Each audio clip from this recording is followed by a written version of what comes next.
Levy from the Inspired Product Leader Program.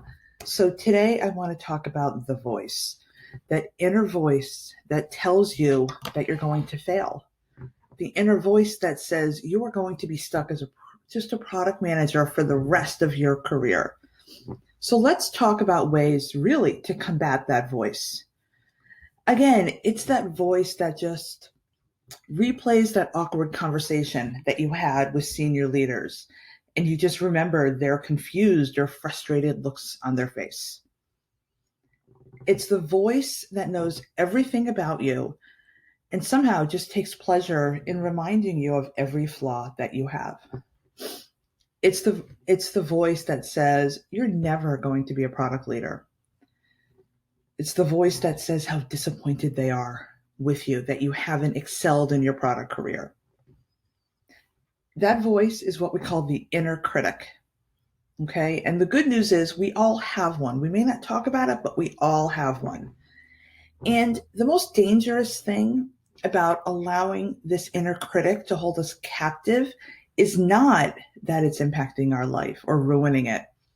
The risk is that we end up wasting our life, where we stay in a job where we're unhappy, where we settle for working in an industry that doesn't inspire us as a product leader.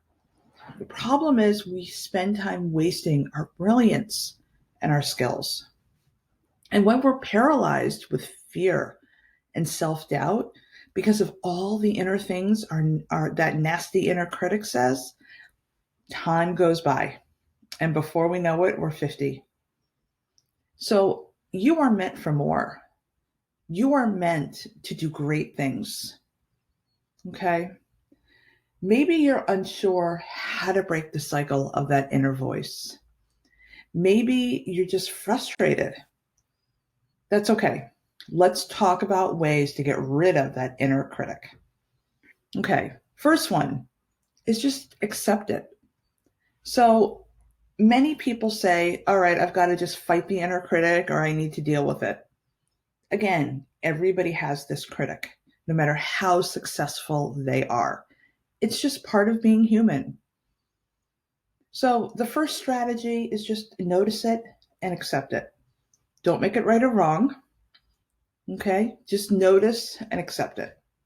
Then I want you to shift your perspective. Your internal critic is almost like a magician on stage. It just shows you one perspective. Okay. However, I want you to step outside of the stage. See what looked like magic is actually just a bunch of clever mind tricks. Okay. So one of my favorite strategies for dealing with this inner critic is to pull myself basically out of the audience of the inner critic and shift my perspective. So two ways to do this. Say to yourself, all right, what is really going on? And where are these thoughts coming from? And then lastly, what would I tell a family member or a friend or one of our children if they were dealing with this inner critic? As soon as you notice and accept that the inner critic is talking, fire back with these questions. The inner critic is going to fight back for a while, but the better you get at asking these questions, what's really going on? Where are these thoughts coming from? And what would I say to a friend or family member? Okay? The sooner you ask these questions to yourself, the more effective you will be at managing this inner critic. All right, strategy number 3, move your body. Okay, change your physical state. Stand up, walk around, hold your shoulders back, go for a run, exercise. Your emotions and your physiology work hand in hand. You can't force a smile and not feel good. Okay? In fact, this is kind of crazy. If you just smile for a second, your body actually, the stress response will be reduced. Okay?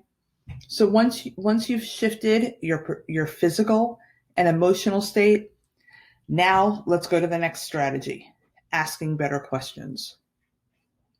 I don't know why, But it seems like the default questions that inner critic serves up are always negative. What if my product fails?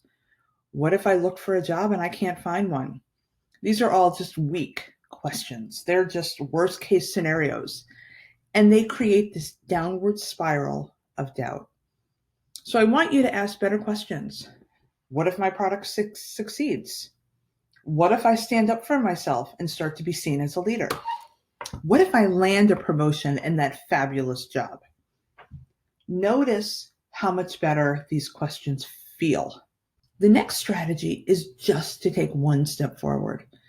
Your inner critic loves to put you in spin cycle or analysis paralysis. One of the ways it does this is to get you thinking about step 10 or step 20. It's going to get you focused on long-term negative items.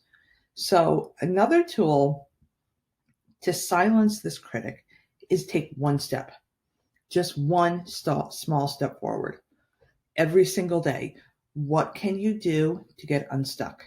What can you do to move forward? So the reality is you deserve to do what you love in the world of product management. You deserve to have a quiet inner critic. You just deserve to wake up every day on fire. I'm a firm believer that we are meant to live on purpose with purpose. So if you need support or you need some help putting together a strategy to become unstuck, schedule a call with me and we'll build a strategy. It's a complimentary call, and I'm here to serve you in quieting that inner critic.